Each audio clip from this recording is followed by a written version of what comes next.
আপনাদের মধ্যে অনেকেই বিজনেস করতে চান, কিন্তু অনেকেই ভাবছেন আমার কাছে তো বেশি টাকা নেই, কীভাবে বিজনেস করব। আবার অনেকে ভাবছেন শিক্ষাগত যোগ্যতা কম, কোন বিজনেসটা করব কোনটা করব না বুঝতে পারছি না। আর ঝাঁচকচকে শপিং মলের পাশ দিয়ে যখন যাচ্ছেন তখন নিজেকে আরও ছোটো মনে হচ্ছে যে আমার কাছে 5,000, 10,000, 15,000, 20,000 বা 1 লাখ 2 লাখ টাকা আছে, আমি এই নিয়ে কীভাবে বিজনেস করব।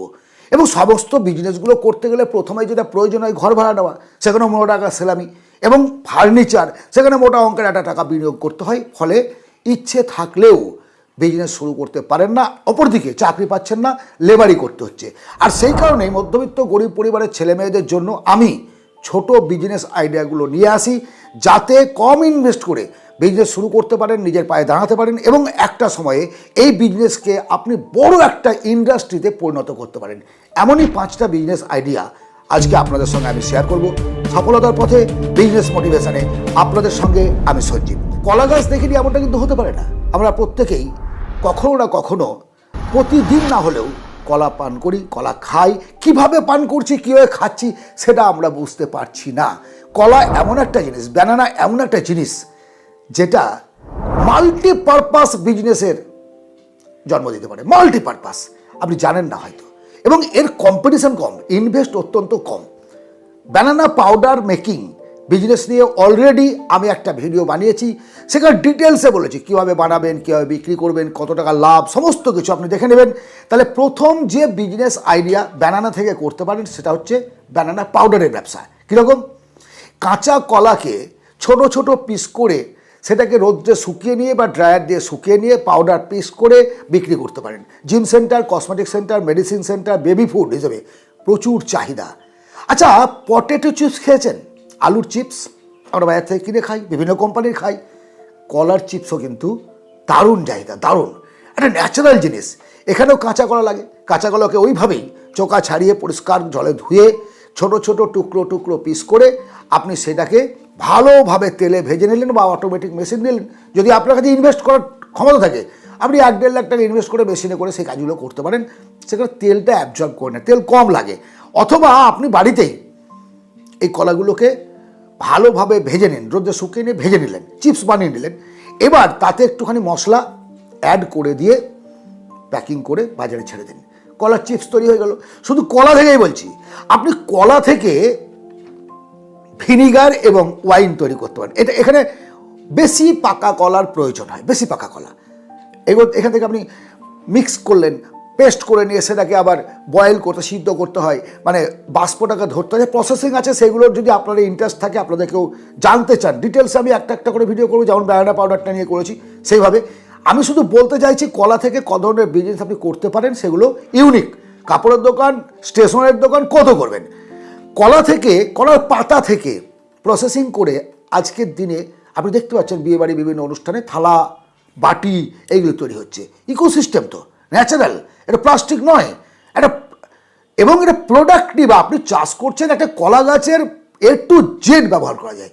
কলার মোচা বা ভাঁড়ল সবজি হিসেবে ব্যবহার করা যায় এবং এটাকে জুস হিসেবে ব্যবহার করা যায়। আপনি জুস তৈরি করতে পারেন, জুস তৈরি করার মেশিন কিনলেন, কলার ভাঁড়ল থেকে জুস তৈরি করলেন। শুধুমাত্র ভারতবর্ষ নয়, এর চাহিদা সারা বিশ্বে আছে, সারা বিশ্বে। শুধুমাত্র আইডিয়া নিন কোন বিজনেসটা করতে চান, কমেন্ট করুন, কিভাবে করবেন আমি আপনাকে জানাবো, বা আপনি বিভিন্ন ভিডিও থেকে এইগুলো জানতে পারবেন। শুধুমাত্র ভাবুন। আচ্ছা, কলা গাছ থেকে তন্তু বার করে সুতো তৈরি করে মার্কেটে ছেড়ে দেওয়া হয়, আপনি জানেন? খুব সুন্দর, পুরো কাণ্ডটাকে ছেঁচে থাতা করে তার থেকে সুতো বার করা, প্রসেসিং করা, সুতো বার করে নিয়ে সেটাকে আপনি মার্কেটে পাটের মতো করে আর কি ছাড়িয়ে নিয়ে বিক্রি করে দিলেন। সেখান থেকে হ্যান্ডিক্রাফট তৈরি হচ্ছে। আমরা হাতের তৈরি বিভিন্ন জিনিসপত্র, ব্যাগ, পামোজা, চট, শৌখিনতার জিনিস, হেভি হেভি ডিমান্ড, ন্যাচারাল জিনিস এগুলো। পলিথিন তৈরি হচ্ছে, ইকো পলিথিন। আজকে বিদেশে এগুলো চালু হয়ে গেছে। আমার হয়তো ভারতবর্ষে এখনও চালু হয়নি, কিন্তু আগামী দিনে এটা ভালো অপশন আছে। সেখানে আপনি পলিথিন টাইপের বা পেপার টাইপের তৈরি করলেন এই কলা গাছের কাণ্ড থেকে। পেপারটা কী হলো, পলিথিনটা কী হবে, বিভিন্ন কিছু প্যাকিংয়ের কাজে এগুলো ব্যবহার হবে এবং সেটা ইকোসিস্টেমের। এই বিজনেসগুলো করতে কি কোনো লাইসেন্সের প্রয়োজন আছে? অবশ্যই। আপনি লাভ করবেন, লাইসেন্স নেবেন না, এটা তো হতে পারে না। প্রত্যেকটা লিগ্যাল লাইনে থাকা ভালো। এর জন্য প্রথমে যেটা আপনাকে করতে হবে সেটা হচ্ছে আপনি যে এলাকায় বিজনেসটা করছেন, সেটা হতে পারে মিউনিসিপ্যালিটি বা পঞ্চায়েত এলাকা। তাহলে এটা এখানে একটা ট্রেড লাইসেন্স আপনাকে নিতে হলো। FSSAI, যেটি যেহেতু ফুড প্রোডাক্ট, আপনাকে ফুড প্রোডাক্টের জন্য FSSAI এর একটা অনুমতি, একটা লাইসেন্স নিতে হবে, GST নিতে হবে এবং উদ্যম লাইসেন্স আপনাকে নিতে হবে প্রত্যেকটা ক্ষেত্রে। কেবলমাত্র ওয়াইনের ক্ষেত্রে এক্সাইজ একটা লাইসেন্স দেবে, সেটা নিতে হবে, আর পলিউশন NOC লাইসেন্স আপনাকে নিতে হবে। এটা ওয়াইনের ক্ষেত্রে বলছি। বাকি ক্ষেত্রে ফুড যেহেতু আছে, FSS লাইসেন্স যথেষ্ট। GST কি করতে হবে? বড় আকারে করতে গেলে অবশ্যই GST করতে হবে, কারণ আপনি তো ওই 5-10 হাজার টাকায় পড়ে থাকবেন না। যখন শুরু করছেন তখন দরকার নেই, কিন্তু যখন পরবর্তী ক্ষেত্র আসবে আপনাকে অবশ্যই একটা GST লাইসেন্স নিতে হবে। তাহলে আপনি লিগ্যালি এক্সপোর্ট করতে পারবেন, একেবারে ইন্টারন্যাশনালি ব্যবসাটা করতে পারবেন।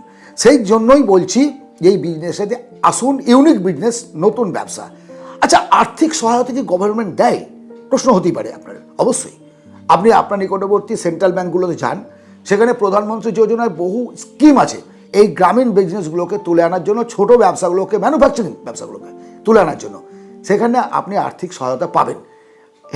আরে প্রথমেই দেখুন, গভর্নমেন্টের যে কোনো অফিসের সিস্টেমই হচ্ছে আপনি গেলেন আর আপনাকে টাকা দিয়ে দিল, তা কিন্তু করবে না। আপনি যোগ্য কিনা, আপনার ইচ্ছে কতটা আছে, তারা ভেরিফিকেশন করবে, আপনার কতটা সম্পত্তি আছে, কত বড় বিজনেস করতে চান, এই সমস্ত কিছুর উপর বিবেচনা করে আপনাকে তারা টাকা দেবে, লোন দেবে। তবে আমার অভিমত, ছোটোভাবে শুরু করুন, অন্তত 10,000 টাকা দিয়ে শুরু করে দিন বিজনেসটাকে। বিজনেসটা শুরু করার পর যেমন জানবেন, যখন নলেজ বাড়লো, আস্তে আস্তে আস্তে আস্তে আপনার মুনাফার টাকা থেকে বিজনেসকে বাড়ান। তখন আপনি বড় অঙ্কের জায়গায় যাওয়ার জন্য লোন নেবেন। না বুঝে না জেনে বিজনেস শুরু করলেন, লোন নিয়ে চালাতে পারলেন না, ধূপ করে পড়ে গেলেন, যে আপনার সবই গেল, মানে একদম যা ইচ্ছে তাই, বাড়ি ঘর দুয়ার সব বিক্রি করে তখন লোন শোধ করতে হচ্ছে। ভাই, এরকমভাবে ব্যবসা করবেন না। অধিকাংশ ব্যবসায়ী ফেরার হয়ে যাওয়ার মূল কারণ হচ্ছে বিজনেস শুরুটাই করে লোন নিয়ে। সেটা করবেন না। বিজনেস গ্রোথ করার জন্য লোন নিন, শুরু করার জন্য কখনো কিন্তু লোন নেবেন না। এটা আমার ব্যক্তিগত অভিমত। ব্যানানা পাউডার, ব্যানানা চিপস, ব্যানানার ভেজিটেবল, ব্যানানার সবজি, সমস্ত আইডিয়াগুলো আপনাকে দিলাম। শুধু একটা প্রোডাক্ট, বাজারের গুদামে পড়ে থাকা মালগুলো দেখে ভাবছেন মানুষ শুধু কলা খায় না, কলা খাওয়াতেও শিখতে হবে, তবেই জীবনে বড় কিছু করতে পারবেন। আজকের এই বিজনেস আইডিয়া যদি আপনার ভালো লাগে, অবশ্যই একটা লাইক করবেন, সাবস্ক্রাইব করবেন, শেয়ার করুন বন্ধুবান্ধবদের মধ্যে। কারণ এই ধরনের বিজনেস আইডিয়াগুলো, ইউনিক বিজনেস আইডিয়াগুলো ক্রমশ আপনাদের সামনে আনতে থাকি, প্রত্যেকটা যাতে কম্পিটিশানের আয়তাই না আসে, আপনি একটা বড় জায়গায় পৌঁছাতে পারেন। ভালো থাকবেন, দেখা হবে অন্য ভিডিওতে। ধন্যবাদ।